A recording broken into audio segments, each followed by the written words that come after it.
Okay, so welcome everyone to this live session on Locking Good Habits. I'm Rohan Singal, and in this session, we are going to talk about conflicts. We learn how to recover from emotional hijack, how to speak up and be authentic in difficult situations and conflicts, and how do you resolve conflicts with people who matter. And so this talk is also an essence of the book which I have just written and which would be launched in August 2020. And so this book as well as this talk is based on real situations of my own life, as well as all the last few years, all the leaders and managers we worked with and their real life conflicts. So very quickly, this is the formal introduction about me. I have 27 years of work experience. I have trained more than 5,000 people in different parts of the world. I am a MBA from IIM Calcutta, BTech from IIT Delhi. I worked for ICICI Bank in project finance and treasury, and worked for PNG in logistics. And I have been running my own business practice for last 20 years. I'm also now, this is my main role, co-founder of Rejoiss Learning LLP, which is a leadership training firm. And we transform leaders by enhancing their ownership of results and relationships.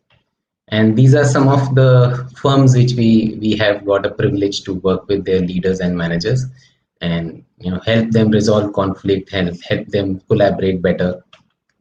And some of the online offerings which we have is build authentic relationship and online workshop. And I'll tell you more about this workshop, because this workshop begins where this webinar ends. And the leadership mastermind for a group of 6 people, or one-to-one mentoring, or workshop for corporate teams. And let me come to my informal side. So my life has been, I have been a very good boy all my life. So my life has been avoiding conflicts and criticism all my life. So wherever there's a fire or a conflict, I'll either run away from there or douse it by either apologizing, by being quiet, etc. And I was just nice to everyone. And 100% attendance, no playing pranks anywhere. And also my intention was always trying to keep artificial peace. And so this has a whole lot of cost to my life, because I used to always feel resentful and upset about why do I keep doing this. And I've been doing these workshops across the world for various leaders, and I could transform them, and yet I realized that this need for approval and pleasing is very high, and it has various costs to me. I'll tell you one thing about, I used to run a software firm, and we were 3 partners. This was in 2006 to 2009. And so we were 3 partners. The other 2 partners were very assertive people with very strong opinion. And I was the one who was the one with my nice and agreeable attitude. And they will come up with various strategies. I, in my mind, did not agree to those strategies, but I didn't speak up because I didn't want to upset them. And I generally avoid confrontation. And finally, I did my own stuff. They did their own stuff. We were a misaligned leadership team, and we have to actually sell out our company at a throwaway price. And when I look back at that sale, I used to think that because of this odd strategies of my partners is where our company failed. But when I look back now, I think that I played a major role in sabotaging my own firm, because I didn't speak up, I didn't push them to make me agree, or I didn't push them to make them agree to my view, and I was still holding the seat. And in fact, this whole attitude was very highly costly for me, because we had to sell out the company, and the partnership broke, as well as the relationship which I was trying to conserve also went away. And even for those 2 assertive people also, they had a huge loss in this whole process. So this talk is actually aimed towards both kinds, people who are very assertive, aggressive, or people who are very nice like me. And that one of the mission I have is that, like my team failed, there is a way where you can make your team successful by being authentic, by being okay with conflict, by welcoming them. And so 3 years back, I actually decided that enough of this trying to be good to everyone, and I have to find a way. And you can't shift from one end to another, that from being extremely good to being extremely aggressive. So that transition is never possible. There has to be some midway. So I started reading books, attending workshops, and one big shift came. In fact, this was a starter, and I really owe it to George Colorizer, who wrote a book called Hostage at the Table. And he's an FBI negotiator. And so he said in his book that you can bond even with your enemy.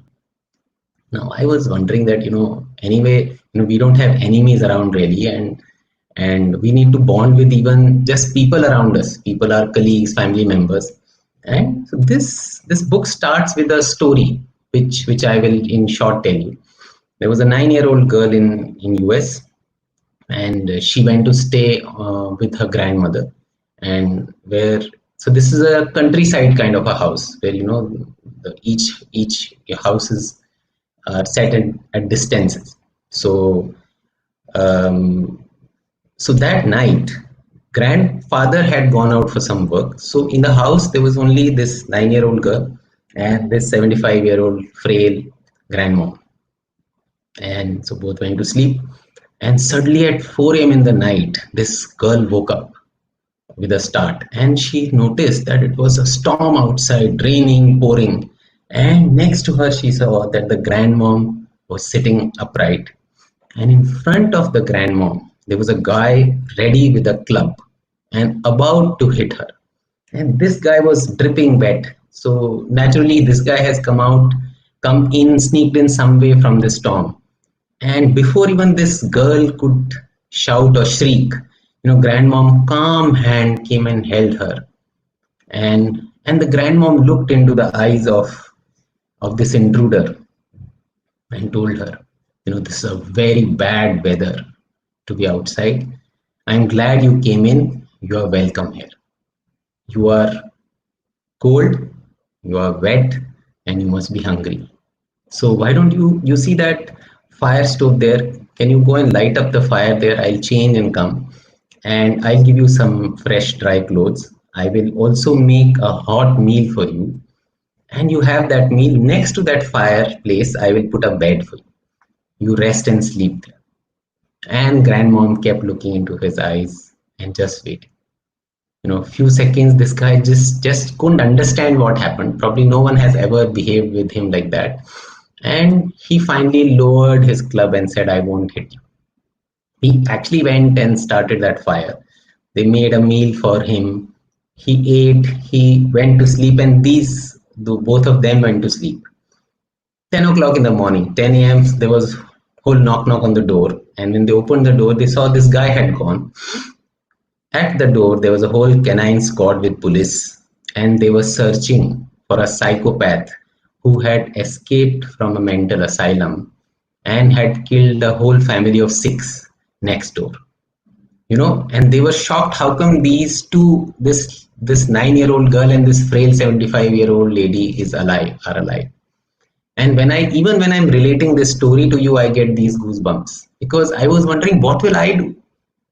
And from there, I actually realized that what George said, that you can stay engaged in any hostage situation. Rather than fight or flight, there is a third way to stay engaged and increase bonding, especially in a conflict situation, and without being unnecessarily nice. And so basically, that's how these hostage situation we'll take into. And so, elephant in the room is a term which is something where there's a difficult situation, a difficult conversation, but everyone is avoiding. But everyone knows that this is an issue to be resolved. So it is very uncomfortable, yet it is critical. So that is what we called an elephant in the room, an unresolved conflict. And this whole talk is about that. And so we actually attended a workshop in Arizona by Jack Enfield, who wrote this book called Chicken Soup for the Soul. And he taught us this equation, E plus R is equal to O. which is event plus response is equal to outcome. So event is not in our hand, event is what happens outside. Response is absolutely in our hand, and outcome is a function of how the event and response was. So let's say this lockdown is an event which is not in our control, but the response can be, we can feel trapped, or we can feel that this is an opportunity to connect with our dear ones, opportunity to introspect, and many other things, or lock in good habits. So therefore the outcome, based on how you respond to this lockdown, your outcome would be, when this lockdown gets over, it would be either, it got over, we were trapped that time, etc. Or you'll remember that I had a great time. Even in this lockdown, I actually learned a lot and progressed a lot. So it is said that, if universe gives you 3, which is the event, and you give a response of 2, so 3 plus 2 is equal to 5. But if now universe is giving you 1 because of the lockdown, if you continue giving your responses 2, you will get 3. So, but if you want 5, you have to up your response. So if you take this equation to our elephant in the room situation, where outcome is elephant in the room, let's see how that works. So typically the elephants in the room or unresolved conflicts happen when we have events like this, mistakes and blunders by someone, or there are unmet expectations, or there are delays, or there are contrary opinions. Now, so contrary opinions are most common.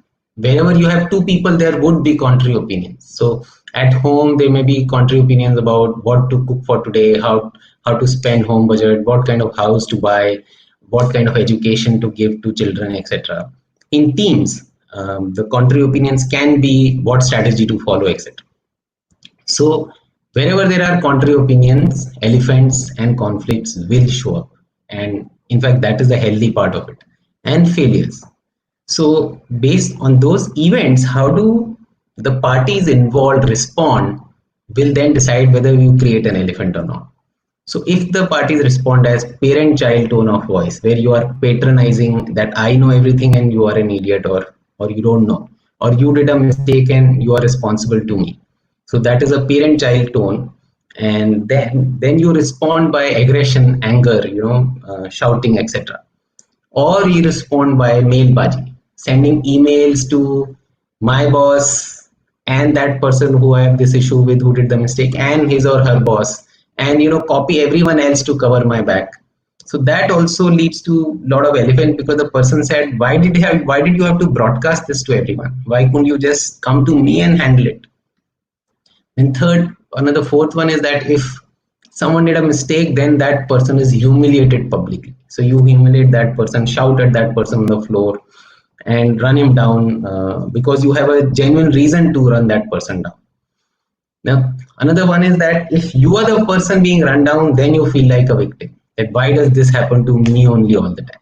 So that is other side. Then silently checking out and pretending agreement. And this is what I did in my software firm, where I didn't say anything. And silence is actually then considered as an agreement. So now, based on the event and this response, is what leads to two kinds of elephants for this discussion. So these are IMAD or ISAD. So I want you to think about, as I'm now talking to you, I want you to think of one or two critical situations in your life where you are drained. Either you are extremely angry or you shrunk completely. So I mad is where you got so mad that you exploded with anger, you could shout, you could actually afford to shout. And I mad situations are normally where you have a little upper hand in the situation. You are the boss, or you're the client, or you are a senior peer in some way. Some in household also, depending on the equation and also that situation, this IMAD, wife can choose to be IMAD or husband can choose to be IMAD. So that is IMAD for you. ISAD is where you are actually very mad, but you can't afford to explode, so you implode. So you are sad with yourself and your tendency to keep quiet all the time. So I've been ISAD a whole lot of time in my life. Once in a while, I became IMAD, and there was so much fireworks that I realized that being ISAD was better. And because IMAD was an explosion of all the ISADs I was carrying earlier in my life. So I said is I shrink down, I suddenly go quiet in the meeting. My body language will show and I will not speak. I will be physically present but emotionally absent. And so I would want you to now think and type an answer in your chat at what has been your style during conflicts. So do you mostly see that you mostly play IMAD kind, or you play an ISAD kind, or you play both? So type away in the chat IMAD, ISAD, or both, and we'll actually see that a whole lot of us actually get into IMAD or ISAD, but both. In fact, I can be IMAD, or let's say ISAD in office, and then go and be IMAD at home, and or I can be I sad with my boss and then I mad with my juniors. So it's a question of who feels an upper hand in a situation. So if you see a lot of the comments, a lot of people face both. Some people face I mad or I sad, but and you'll see you are not alone. These emotions are okay. It is okay to get into these situations. The interesting part is how quickly you come out of it, because sometimes I was I sad for one full day. My boss was I mad with me, then I thought let me wait for 2 hours for him to calm down, etc. So that is where the issue is. So falling down is not an issue. How quickly you recover or how long you are in that fall is where the challenge is. Yeah, so let's move on from here. So there's the science behind, very, very simple science I would like to tell you. Whether you go into IMAD or ISAD, in both cases it means that you have an amygdala hijack. So we have two parts of our brain. One is amygdala, which is somewhere in the center of our head, as you see in the diagram. And amygdala is our primitive reptilian brain, and it was there since we were born, it is said, since humans came on this planet. And it's our fight or flight response brain.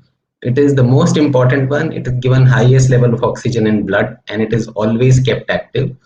It actually, I was told that it actually checks every 5 times in a second if there's a danger. So if there's a tiger around, now these days we don't feel danger of tiger and or someone who will just go out of the home and someone will come and hit us.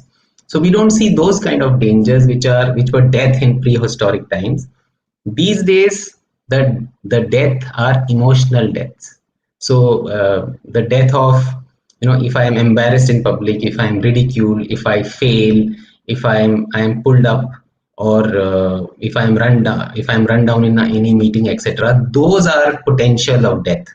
So whenever your brain sees any of that, it will fire amygdala like there's a tiger out. So if I went into IBAD, that means I failed in something or someone failed me. So amygdala got fired. Or if someone shouted at me and I felt small, I am now afraid of losing my job, etc. So again my amygdala got fired. While this neocortex is the other brain, which is a more recently developed brain. It's right here behind our forehead. This one is actually thinks about a future. So let's quickly differentiate. Amygdala thinks of survival and neocortex thinks of future. Amygdala takes a selfie view where your own picture is the biggest and you only think about yourself most, while neocortex takes a drone view and can include everyone else around in the situation. Amygdala thinks of only short term and neocortex thinks of long term. So in short term, if someone did a mistake, I'm extremely angry, that person has to be taught a lesson right now. So that's how amygdala works, and will not think of any other effect and will straight away shout away to everyone concerned. And finally, amygdala is the emotional one, and neocortex is neutral observer and looks at from a higher plane. So now at any point of time, there are two states in us. Either rest and digest is a state where I can think back, think at a bigger picture, drone view, etc. Or I am in a fight or flight response. Now amygdala has a choice to flip this switch. And amygdala hijack means amygdala flipped it to fight or flight. And so if two people are, one person is angry, one person is sad, two IMADs, one IMAD ISAD, in all of those cases both have gone into amygdala hijack, and you can't recover. Talk to someone under an amygdala hijack with a lot of rationale. So how do you really recover? So first is put oxygen mask on your own self. How do you recover yourself? Is first you understand and recover yourself from your amygdala hijack, and there are four ways we found. And so the first way is deep breath. So right now, as you are watching this session, I want you to take a deep breath with me right now. Take a deep breath.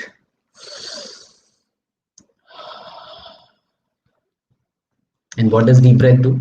We all know you'll get more oxygen, more oxygenated blood will go to the brain, and most likely, since amygdala is always funded, that the neocortex will also get funded and wakes up. So the whole idea is in amygdala hijack, neocortex is put to sleep. So we get neocortex to wake up. And so deep breath you can do anywhere, in any meeting, any place. No one can stop you from taking deep breath. So remember that deep breath increases the possibility of coming out from amygdala hijack. Second, counting 20 to 1. So see, I didn't say 1 to 20 because 1 to 20 is automatically we have mucked up in our life. But 20 to 1, if you start counting, somewhere you'll get stuck and you'll need neocortex to tell you what is next after 9 or 7 or whatever, and that is where neocortex will wake up. So this is another thing. You can do this counting in your head also, because in a lot of places you can't speak in a conflicting situation. Now third one is changing handband, which I have tried with few of my mentees who were senior leaders. So they used to get a lot of they used to get angry very often. So in the audience, if there are some people who get very angry, and so my advice to you, don't try to control your anger. What you do is wear a band, a simple band in your hand, and instead of controlling the anger, the only thing which you have to attempt is, before you explode, you have to shift the band from one hand to another and then explode. And I can promise or guarantee you that as you start doing, your instances of explosion by anger will come down to 30%. Because in this 1 second of flipping is where neocortex will wake up and override the amygdala's hijack. And finally, this is also, I think it's an EFT technique based on acupressure, and we learned this from Jack and Field in US. And this is tapping your heel, left hand heel. So this is your left hand. Take your left hand up right now as you are watching this. This is the heel of your left hand, and you have to hit this heel 35 times. So it is supposed to reset our setup, like when we reset a laptop. So this is like resetting that. So do it with me right now.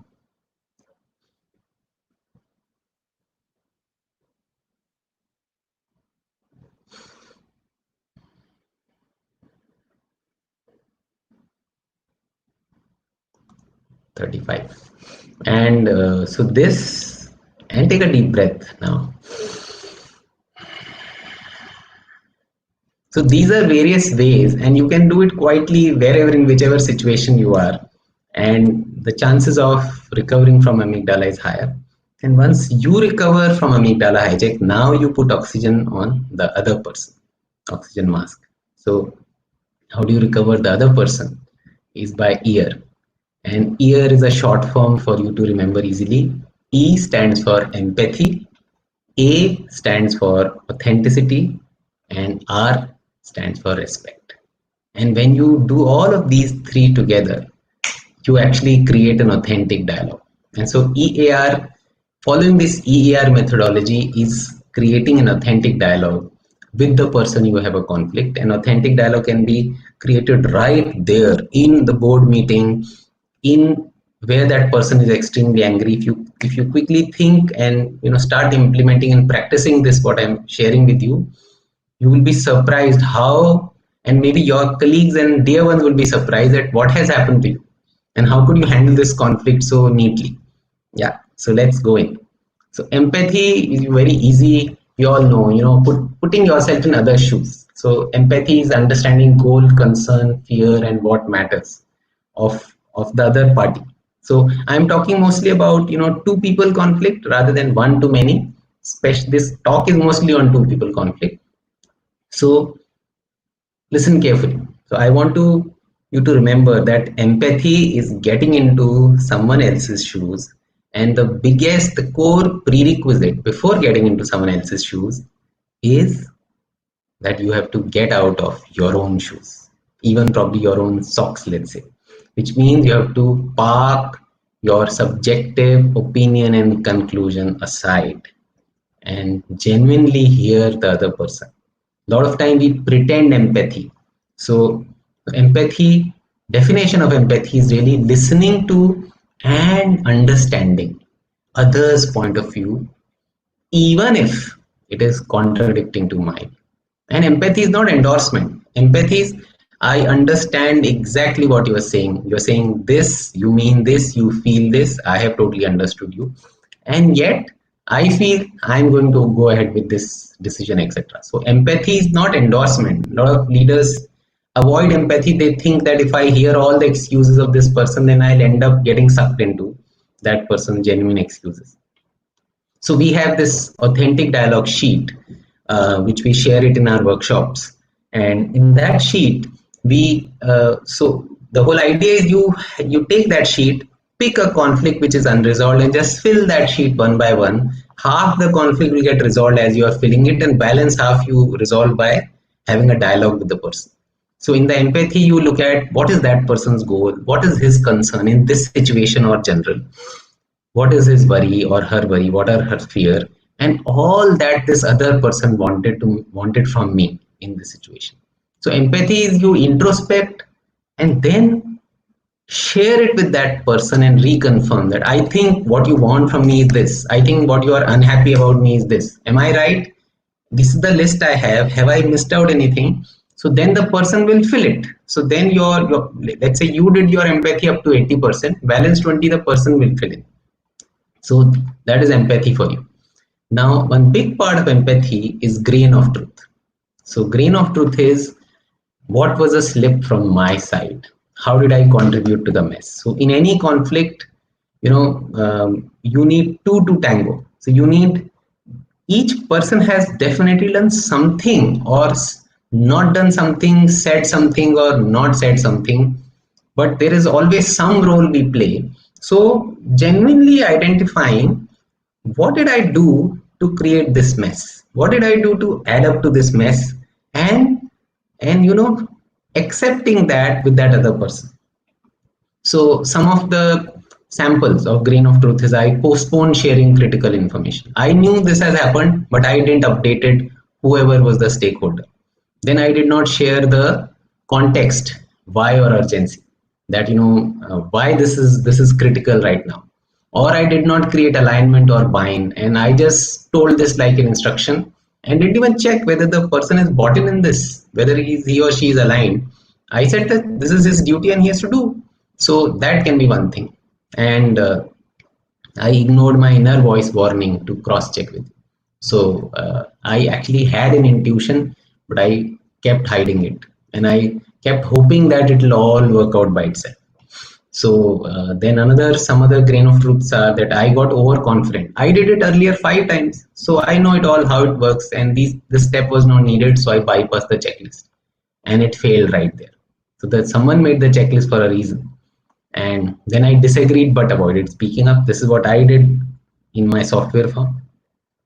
I took a unilateral call on your behalf. So this, sometimes juniors do it for their bosses, and a lot of times spouses do it for each other. That I have invited someone at my home, and the spouse says, "Why didn't you tell me? I had some other plan. I had so." But we keep taking each other for granted, each other's time for granted, and so that also leads to a lot of unresolved conflict.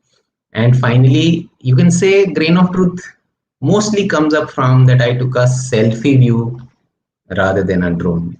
I thought of only my perspective, my assessment, and didn't check with the other person who was also the concerned stakeholder.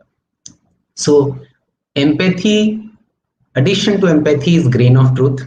And if you can figure out grain of truth when someone is extremely angry with you, and you actually state that I think you're very angry because I did this, and this is where I failed. Instantly, you'll find it'll puncture the balloon of the anger, and you'll be surprised because the person keeps being more angry because you are not getting your grain of truth.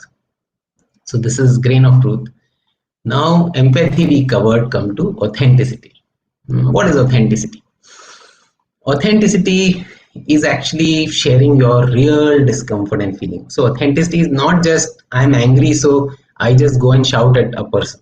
So authenticity is sharing your feeling rather than acting. And there are two main feelings in our discussion, which are IMAD related, which are anger and frustration. And the other one is fear and anxiety, which is ISAD related.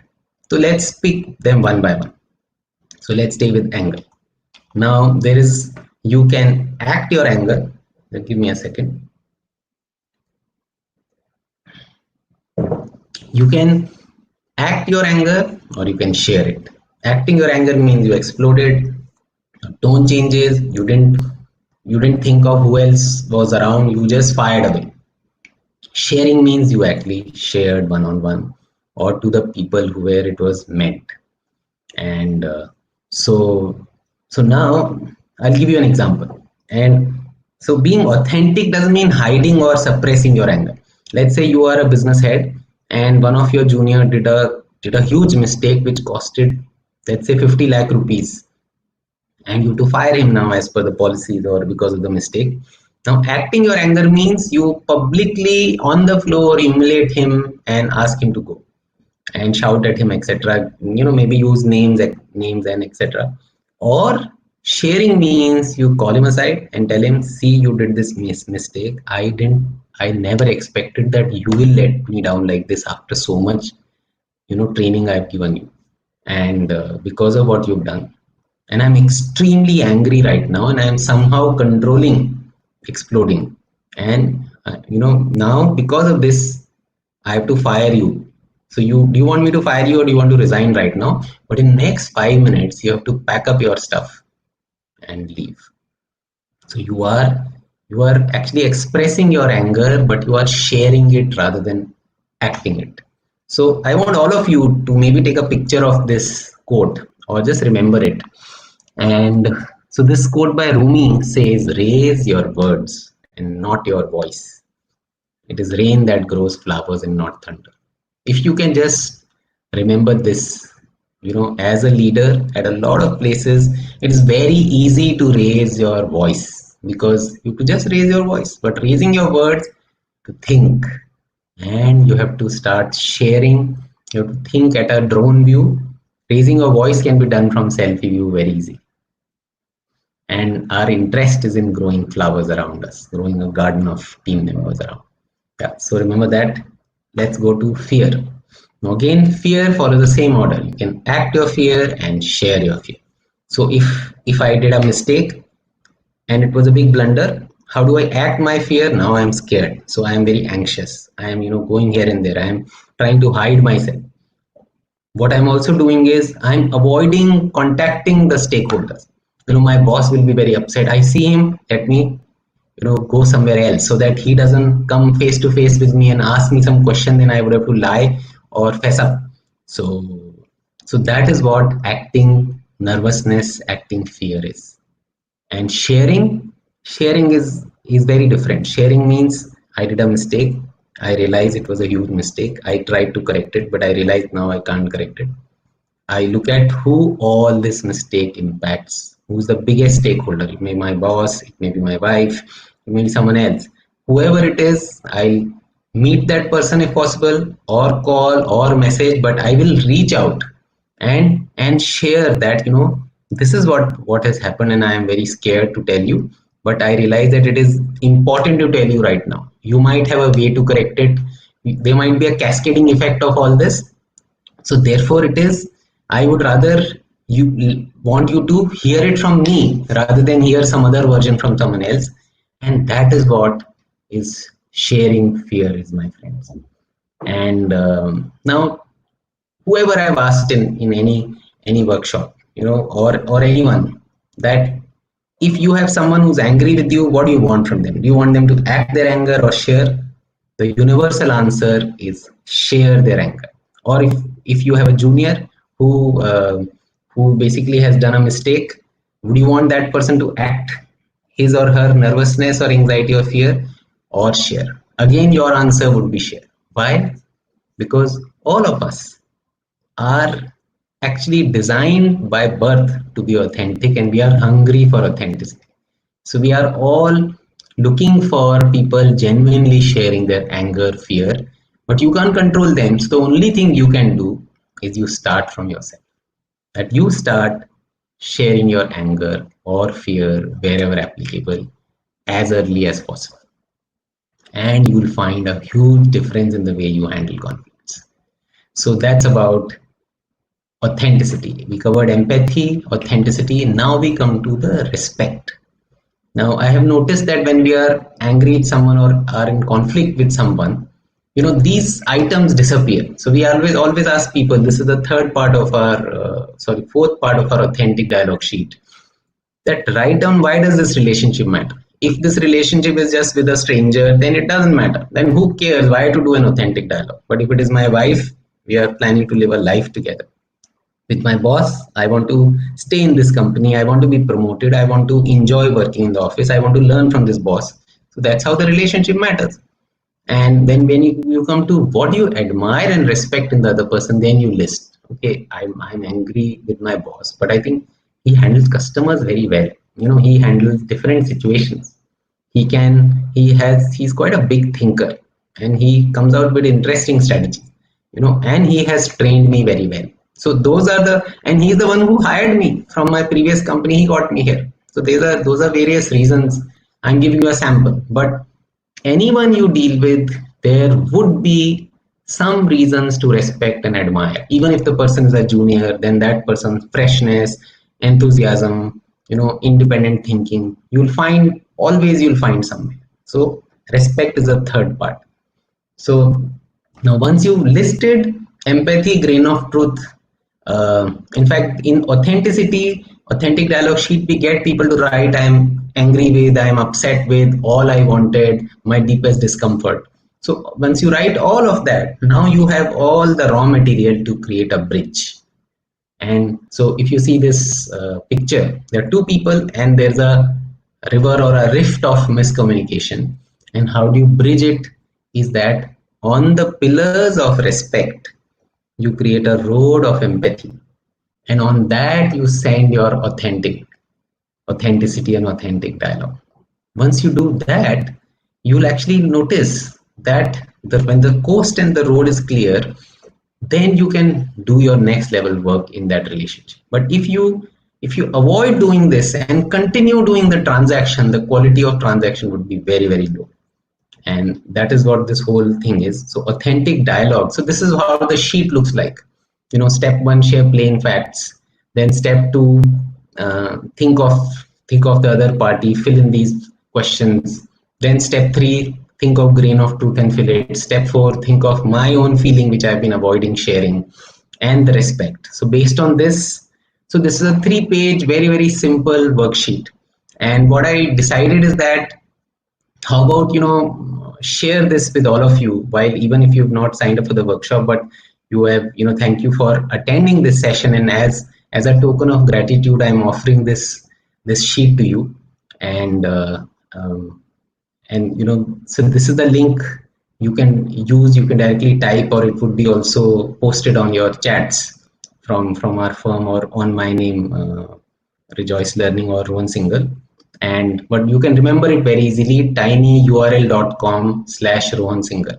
So if you go on this link, you will actually find a small 3-point form. Put your name, put your email, and how many team members you have, and you submit there, and you'll actually get a verification link. Once you verify that link, you will receive an email with this authentic dialogue sheet. And I'm very confident that you start using this sheet and something start moving in your life right there. And so in summary, let's say if there are two people and a miscommunication, an elephant got created, and they chose not to do anything. They continued their transactions, and that's what a lot of us do. And this is what the situation will lead to. The elephant will sit on their head and keep going bigger and bigger, and obviously keep draining your energy. So the second choice you have is actually engage into an authentic dialogue, what we discuss now: empathy, authenticity, respect, grain of truth. And so here basically you are talking about the person, saying that I respect you for this, and I think your goal is this, but I did a mess in this, but I felt this like this. And when this whole conversation is done, then the other person actually starts speaking. Yeah. So when you start doing this authentic dialogue, you can disappear this element, and that is the whole objective. And so I'll tell you a little bit more about our workshops, which we do to dig deeper into this and practice on real events. But before that, let me give you two examples. So one example is from a workplace, which we actually did a workshop for a company, and it has come from there. And second example is my personal example with my wife. In fact, my wife is also on this transmission. So she's also in the studio, and in fact she would be collating the questions. So you are welcome to write all the questions which you have, and then she'll come live on the screen and ask the questions. Okay, so this example is by so there was a guy whose boss was in Bombay and he was in Chennai, and he was a sales manager in an insurance firm and had a 10 people team. And he was based in Chennai, boss was in Bombay, and there were 3 days Pongal, 14 to 16 Jan, which is a holiday in Chennai, and working in Bombay. And their firm had these daily targets. So every day in the evening, your performance is shown up on the big dashboards, and bosses can check which region, which person has done how much against the target and can hold you accountable. So in this daily target system on 14th evening, since they said 14, 15, 16 is this Amavasya or something where people don't buy, therefore insurance doesn't sell that time. 14th evening, boss called and said, why did you not meet your target? And boss was very upset. Now, this guy said, what can I do? Today is a holiday. It's not holiday in Bombay. And boss was very upset. Boss said, no, you have to meet the daily target. Now this guy felt very ISAD. And so what happened the next day? 15th evening, same call, and boss was more mad. Boss was full IMAD and shouted, and I was so ISAD, and I felt so bad because now I know and I can't push my team members to do anything this time because I know the ground reality and boss is not understanding. And I was so upset that I just shouted at my family. My wife had made so many festive dishes, and I just spoiled everyone's mood. And and this event, this guy remembered even after having left the company 2 years later. And so we asked him that, okay, if you knew this authentic dialogue framework, what would you do? So like in the workshop, we have each one person sharing the event and others working with him, because the others can give a drone view. So together they came out with various things of EAR, grain of truth, etc. And I want to share what came. So bear with me as I am reading what they came up with. So this part of empathy is, I know you are concerned about the region target, and I know you want to deliver top performance as promised to your bosses. And I want to play my part in achieving this. I know you're concerned about my results because 14, 15, 16, 3 days we've got a drop. It would have caused a concern because you will miss region goal and lose face in front of your bosses. And I don't want you to lose that face. Grain of truth is, when 14, 15, 16 Jan slipped, I realized the slip from my side. I think you are more upset because you want me to be a better sales leader who's proactive, doesn't need follow-up. And I knew this because this is a known festival. It's not new news. So I knew this dip long back. But a better approach could have been that in December itself, I would have told you that 14, 15, 16 Jan will have zero sale. So the 16 Jan target has to be met by 13 Jan, and this is what my plan is. So this behavior of 14, 15 not doing anything and not proactively planning actually mismatched your expectation, and you felt really let down. And that I didn't plan it that well. And I want to make this up, and I'll share with you on another plan on how will I match up and catch up with the numbers on track. And now the assertiveness part is, I felt very sad when you scolded me for my non-performance. And I believed it was not my mistake. I spoiled my festival and the mood for my entire family. When you shouted, I went into a defensive mode and I could not see your point that time. I did not want to pass on the pressure to my team and spoil their festival also. So it is important to share even this part. So you can't just be very nice and respectful to your boss. You have to also state your feeling in a genuine way. Then the respect part, he said, I respect you for your clarity of direction, that you are always accessible. You have always treated me with a lot of respect, and I want to build that relationship. And finally, all I want is to build trust with you and deliver without follow. So you don't spend your precious time on my territory. And please guide me how should I handle such situation in future without being upset, but looking at things with a positive perspective. So that's how this grain of this situation was done. So I hope that you got some sense. Now I'll share with you a very personal event. So Ruchi was also on this call. Me and Ruchi got married in 2011, and it was a love marriage, and it was one of the best decisions I ever took in my life. And and I was used to be so happy that I used to say that if I have to rate my marriage, I would rate it 9 on 10. And in July 2017, I went for a workshop in Delhi. In the evening, when I was at the airport in Delhi coming back, I saw a message from Ruchi, which was, two lines, but you will make out that she's extremely angry. Now since the flight was boarding, there's no point in having a half conversation. So I thought we'll go home and handle it. When I entered the house at 11:30, the silence and the vibrations were very heavy, and I was wondering what happened. And Ruchi said that, I was about to leave this house and your life and not return any of your calls. I'm so fed up. But I just couldn't take that action because of my mom, because I care a lot about my mom, and my mom is very attached to this marriage. And I was not sure how it will impact her health. So I just couldn't take that call. I just fell from sky. And something which I think of at 9 on 10, why did I not see that coming? And what happened? It has gone to a zero or a negative. And my normal tendency is to, go back, be silent, not say anything, and hope for everything to work out. Just say sorry. But something just told me that that won't work. And I was studying this EAR perspective that time. And I remember they were saying that you have to increase bonding when there is a conflict rather than stepping back and running away from there. So also I looked at what am I feeling right now? I looked at all my feelings, and the core feeling was fear of being left alone or fear of being rejected. So I just blurted that out, that I don't know what I did which you are extremely upset with, but right now I'm feeling very scared of being left alone.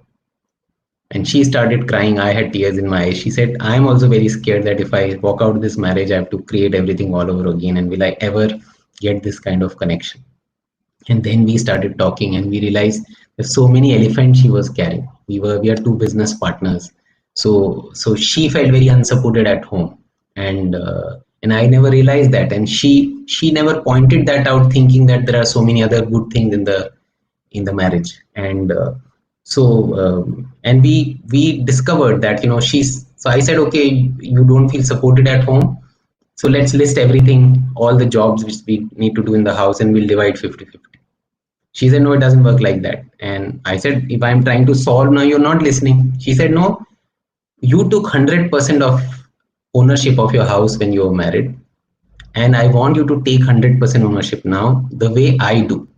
And that time I understood that 100% ownership both need to take of a unit. So from then onwards, I decided that I'll take 100% ownership of my house also, not because she's upset, but because it is my house also. And so many things have changed in last 2-3 years, that our house has so much space because there are no elephants. And we are actually at a scale of 100 in our marriage now. And that is what practically every day I end up sharing with Ruchi that I would like to wish this for people and more, that in any relationship you can take it to 100 level. And it's a joy to be in a lockdown with Ruchi.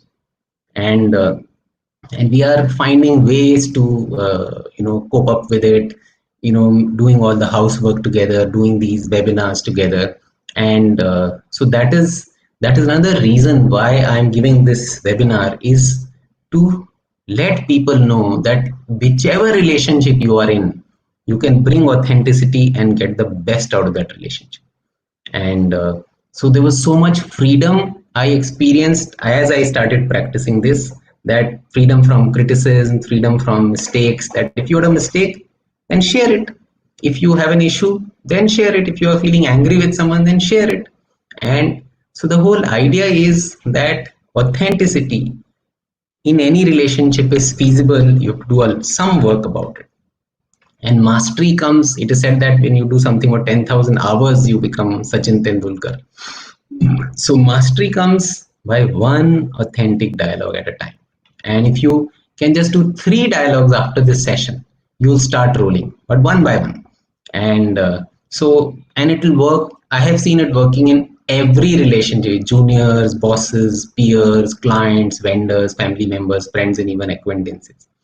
And so we also thought that, as I shared in the beginning, that to support building authentic relationship and implement to next level, we've come up with a short online session, and which we call Building Authentic Relationship. It's a 4.5 hour online workshop where you actually get to work on a situation and watch other people solving their situations, and practice in a group, and then present solutions.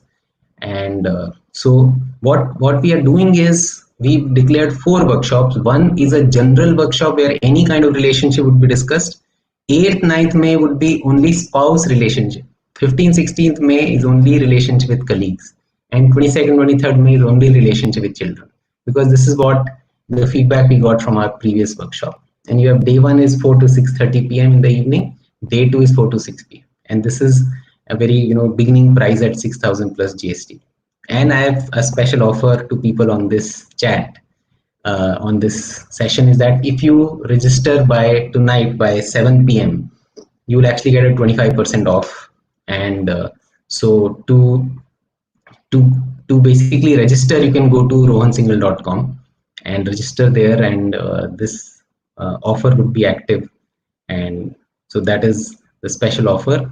And there's a bonus also, that first 3 people who sign up today will get a one-to-one coaching call with us for 20 minutes after the workshop, to create a specific authentic dialogue in a real situation. So I would like you to think and decide. And now we are open to questions. Yeah, and I'll keep this slide on while question. Ruchi, you can collate the questions and ask me now. And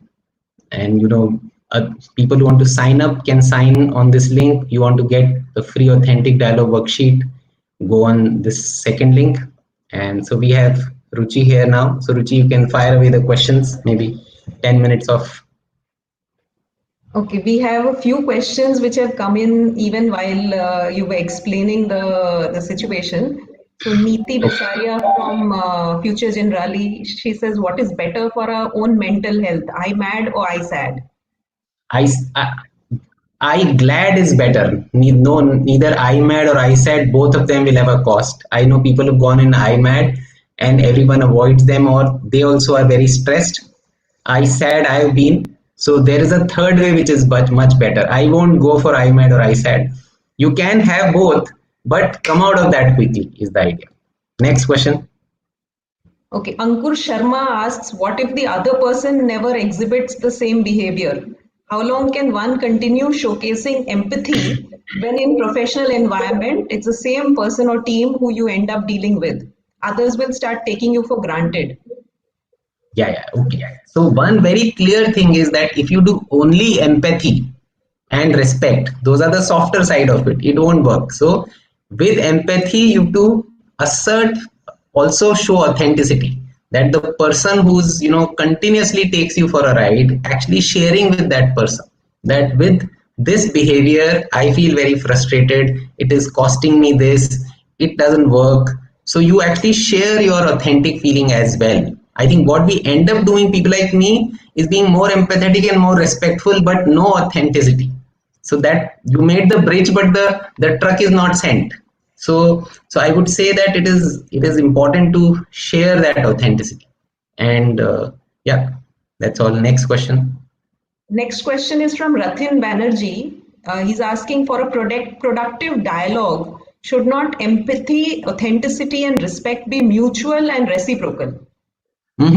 So obviously you want it. The only funda is that that other person, we can't control what that other person has gone through, and so therefore the other person, you can keep waiting for that other person to be transformed. A lot of people get stuck in a conflict that I want to resolve it, but I want that person to understand my perspective, and then to actually come and say sorry to me and all that. So none of that works. So what I found is, when you make a beginning, when you bring, so that a person who gets into a manipulative or IMAD or ISAD continuously is also very miserable in his own head. He may not be sharing it. So when you save that person back from ISAD or IMAD to IGLAD by sharing, that works.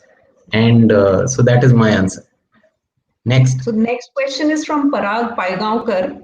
He says, how Hmm. do you handle a negotiation where the client is being very difficult about a justified price increase and threatens to terminate your contract if you do not stay at current price?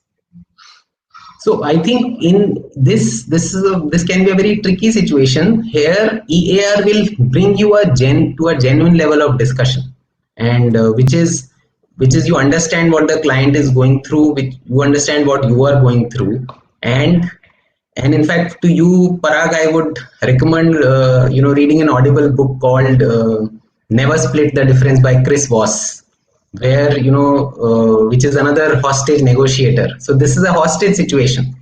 I think you read that book, you'll get a whole lot of answer that even terminating for a client. So where this guy said that someone has taken your kid hostage and you have no choice but to pay, but that guy also has no choice because you are the only customer. No one else will pay anything. So in this case also, you have to figure out what is going on, why client is being very difficult, and share that. If the client squeezes you so much, then after some time the service or something else will suffer, and build a EAR connection with the client is what I would say. Yeah. So next. Next question is from Gaurav Kumar. He says, what if I have gone IMAD with the boss? Then how do I handle the situation?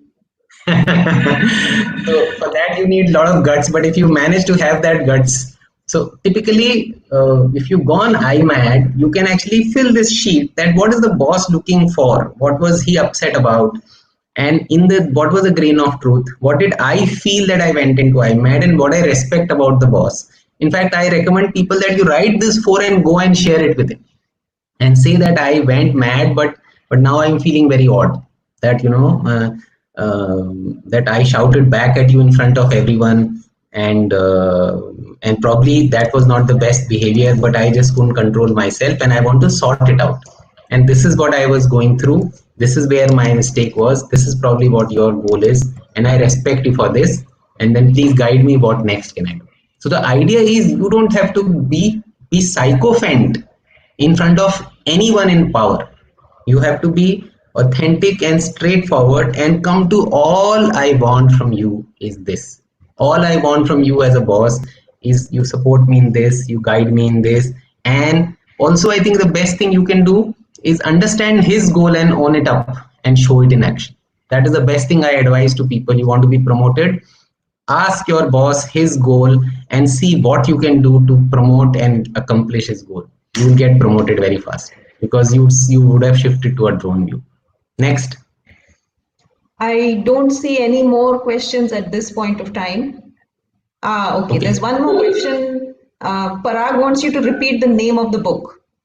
Okay, so this is Never Split the Difference by Chris Voss. Chris Voss was an FBI negotiator, and it's an audible book. A good thing is you hear it from inaudible. It will sound like a movie, but very, very worthwhile. I started negotiating better after reading that book. Yeah. So if there is no further question, can you check in all other channels? Yes, I don't see any other questions. Okay. So that's all from us. And if you want to write to us, you can write at connect@rejoice.com. Ruchi, you can post that link if you have a channel open. So connect CONNECT @rejoice is REJOISS.com. So you can write to us, and we'll be glad to be with you. And thank you very much for being on this show. And my intention is that may this talk give you even a small step towards a next level of authenticity and freedom in your life. And I think that would make this whole session worth it. So thank you very much, and all the best. And lock in good habits. Use this lock in to be more authentic with people at home as well as people in your life. So thank you very much, and signing off from here.